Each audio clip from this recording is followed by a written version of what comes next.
Praise lord dear brothers and sisters, मुझे सुसमाचार सुनाने जाना है, मुझे पेट्रोल का पैसा दो। मुझे दूसरे देश में जाकर लोगों को सुसमाचार सुनाना है, मुझे टिकट का पैसा दो। ऐसे बहुत सारे लोग आजकल इंटरनेट में आने लग गए हैं। ऐसे लोगों से सावधान रहिए, क्योंकि सुसमाचार सुनाना बहुत ज़रूरी है। लेकिन सुसमाचार सुनाने के नाम से जो लोग अपने लाइफ के ऐशो आराम को जॉब किए बिना पूरा करते हैं, ऐसे लोगों से मैं सावधान रहने के लिए आपको कहता हूं।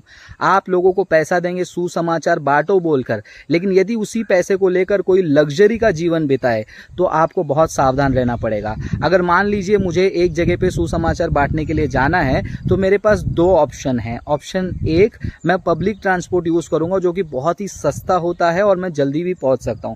दूसरा ऑप्शन, मुझे ऐश करना है, मुझे ड्राइव करना है, मुझे लॉन्ग ड्राइव पे जाना है, मुझे मजे करना है, तो पेट्रोल का डीजल का पैसा मैं मांगूंगा। आप देखिए कि यहाँ पर उद्देश्य सुसमाचार है या घूमने का। आज बहुत सारे लोग नौकरी करना पसंद नहीं करते हैं, क्योंकि 8 घंटा 9 घंटा उनको नौकरी करना नहीं है, इसलिए क्या है, सुसमाचार कर रहे हैं, मीटिंग कर रहे हैं, इसके लिए पैसा दो करते हैं आपसे। फिर कहेंगे कि हम सुसमाचार बांट रहे हैं तो सुसमाचार के कामों से मिलने वाले पैसों से हमारी जीवनी होगी, उसके लिए कुछ वचन को कोट करेंगे।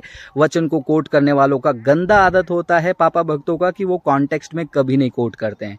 इन लोगों को ये नहीं पता कि ये प्रेरित पौलुस से कोई बड़े प्रचारक और कोई बड़े सुसमाचारक नहीं है और नहीं बन सकते हैं।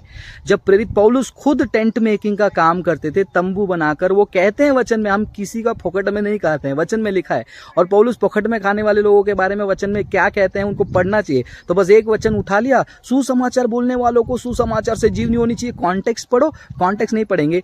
इसलिए मैं कहता हूं ऐसे लोगों से सावधान। मैं ये नहीं कह रहा हूं कि मत दो, आप देखो कि आपका पैसे का इस्तेमाल कैसे हो रहा है। अगर आपका पैसे का इस्तेमाल किसी का लग्जरी, किसी का उड़ना, किसी का नाचना गाना, महंगा जूता, ये वो सब में हो रहा है, तो आई थिंक आपको सावधान रहना है। क्योंकि आप मुझे पूछते रहोगे कि तू बोलने वाला कौन है। मैं बोलने वाला कोई नहीं हूं, आप कमा रहे हो, आप दे रहे हो, लेकिन परमेश्वर का वचन कहता है कि तुम्हारे हर एक कामों का लेखा लिया जाएगा। क्योंकि परमेश्वर तुम्हें पूछेगा कि तुमको दिया गया आशीष को तुमने कैसे इस्तेमाल किया, उन पैसों को कैसे लोगों को तुमने दिया। अगर आपको सुसमाचार बांटने का काम ही करना है तो ट्रैक्स छापो, किताबों को छापो। आप ऐसे जगह पे पैसे इस्तेमाल करो जहां पर लोग यीशु को जाने। केवल एक सड़क पर खड़े रहकर मैं QR कोड लगाकर, मैं डब्बा लगाकर लोगों से पैसा मांग रहा हूं, उसको सुसमाचार नहीं बोलता है। मैं पहली बार देख रहा हूं जहां पर सुसमाचार सुनाने के लिए लोग QR कोड और डब्बा लगाते हैं। भाई, मतलब पूरे मसीहत के इतिहास में मैंने क्रिश्चियनिटी में इंडिया में कहीं नहीं देखा कि आप ऐसे मतलब सुसमाचार सुना रहे हो, लोगों से पैसा मांग रहे हो। वैसा सुसमाचार हम लोगों को ऐसे बताते हैं कि यीशु आपसे प्यार करता है और कह रहे हैं कि मुझे इंडिया से बाहर जाना है।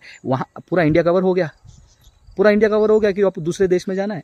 तो ऐसे लोगों से आपको क्या करना है, बहुत ही केयरफुल रहना है और ऐसे लोगों को पैसा मत दो आप लोग। God bless you.